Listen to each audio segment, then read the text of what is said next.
Y lo dijo así en Juan 4:34. Mi comida es que haga la voluntad del que me envió y que acabe su obra. Y usted y yo recordamos perfectamente que desde la niñez del propio Señor Jesucristo, Él había expresado el propósito por el cual había venido aquí a la tierra. Cuando Él dijo, ¿no sabíais que en los negocios de mi Padre me es necesario estar? El Señor Jesucristo tenía claro en su mente a qué había venido a este mundo. Ahora, en este cruento y bendito madero, allí en el Gólgota, allí en el Monte Calvario, el Señor Jesucristo culminaba de manera perfecta la tarea que su Padre le había encomendado. Y fíjese cuándo. Desde antes de la fundación del mundo y toda consecuencia de la desobediencia del hombre, del pecado que se había cometido en el mismo huerto del Edén y que por consiguiente separaba a toda la humanidad de esa relación con Dios. Leemos en la Escritura, porque la paga del pecado es muerte, mas la dádiva de Dios es vida eterna en Cristo Jesús, Señor nuestro. La descendencia prometida de la mujer en Génesis 3:15, que es el Señor Jesucristo muriendo en la cruz, estaba hiriendo de muerte a la descendencia de la serpiente, de Satanás. Y usted puede recordar perfectamente esas palabras de Génesis 3:15, cuando Dios dijo a la serpiente, y pondré enemistad entre tu simiente y la simiente suya. Esta te herirá en la cabeza, y tú le herirás en el calcañar. La serpiente estaba herida de muerte allí en la cruz por la obra del Redentor. El perfecto Cordero Pascual había sido sacrificado y con ello el hombre estaba siendo redimido de sus pecados. Con tu vida como cristiano, permítame hacerle esta pregunta. Con tu vida como cristiano, ¿estás demostrando tu compromiso y gratitud por Él? Mis hermanos Pablo y Josué lo han mencionado también. Una pregunta más. ¿Vives? Y es una pregunta que también me hago a mí mismo. ¿Vives realmente consagrado a quien dio su vida por ti allá en el Gólgota? O, con todo respeto, hago esta pregunta. ¿O tal vez estás viviendo un cristianismo light? Un cristianismo que no valora el gran amor que Dios nos demostró en el sacrificio de su Hijo. Y debo de decir, de su único Hijo, Jesucristo. Déjame hacerte otra pregunta. ¿Eres de los que tienen un Salvador, pero no un Señor de sus vidas? La quiero repetir. ¿Eres de los que tienen un Salvador, pero no un Señor de sus vidas? ¿Vives un evangelio a medias? Hay encuestas que se han realizado y que se dice que hay más cristianos agradecidos que comprometidos con el Señor Jesucristo. Escucha bien esto. Las encuestas dicen que hay más cristianos agradecidos que comprometidos con el evangelio, comprometidos con el Señor de sus vidas. Tienen un Salvador porque les ha dado vida eterna, pero no tienen todavía un Señor que les gobierne, un Señor que sea el dueño de sus vidas, de sus familias, de su trabajo, de su dinero. Escuchamos, y esto es en todas las iglesias, testimonios de gratitud cada domingo por las bendiciones que Dios ha derramado en mí. Por vida, por salud, por viajes, por protección, por trabajo.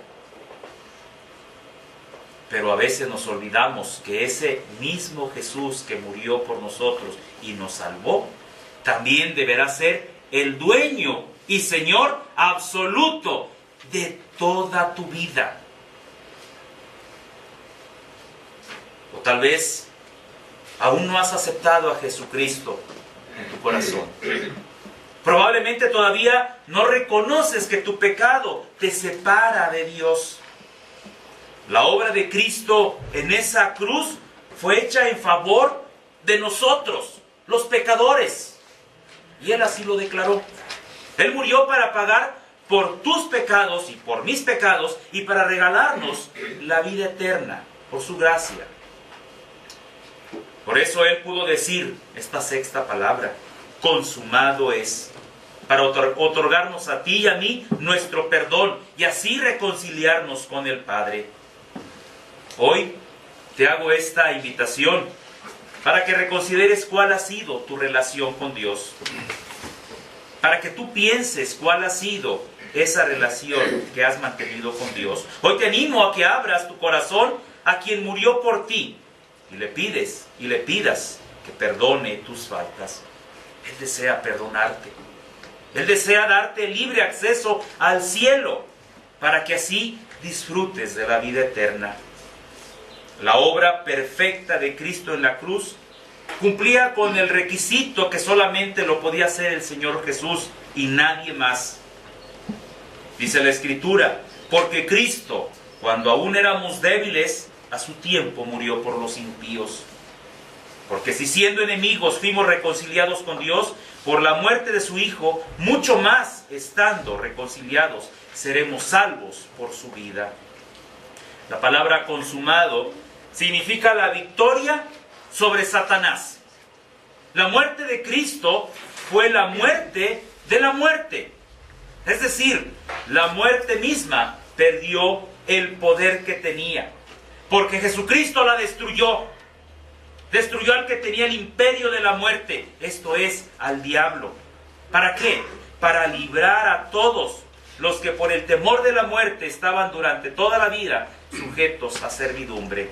Y esto lo encontramos en la carta a los Hebreos, capítulo 2, versículos 14 y 15.